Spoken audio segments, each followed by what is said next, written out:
শোনো, তোমাকে একটা ভেতরের কথা বলি, একটা গভীর রহস্য। খুব মন দিয়ে শোনো। তুমি মন্দিরে গিয়ে ভগবানের কাছে কিছু চাও বা বাড়িতে বসেই প্রার্থনা করো, তাতে দুটো বিষয় ঠিক থাকলে তবেই তা পূর্ণ হবে, নইলে হবে না। ভগবানের সঙ্গে তোমার সম্পর্ক কি? তুমি কি সেই সম্পর্ককে সত্যি মেনে নিয়েছো? তুমি কি বুঝতে পেরেছো ভগবান তোমার কে?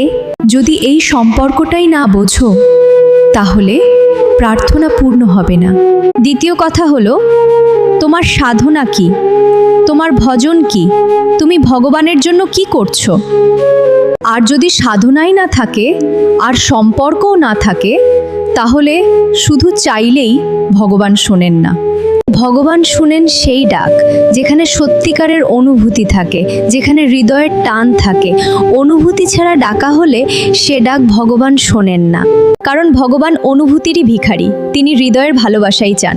এখন ভাবো, যদি অনুভূতি না থাকে তাহলে কি ভগবান তোমার কাজ করবেন? কিন্তু যদি ভগবানের সঙ্গে সত্যিকারের সম্পর্ক থাকে, তাহলে তুমি তাকে বন্ধুর মতো বলতে পারো, প্রভু সমস্যা হয়েছে, একটু সাহায্য করো। যদি তাকে স্বামী মনে করো, তাহলে স্বামীর মতো বলো। যদি তাকে পিতা মনে করো, তাহলে পিতার মতো বলো। যেমন সম্পর্ক তেমন কথা।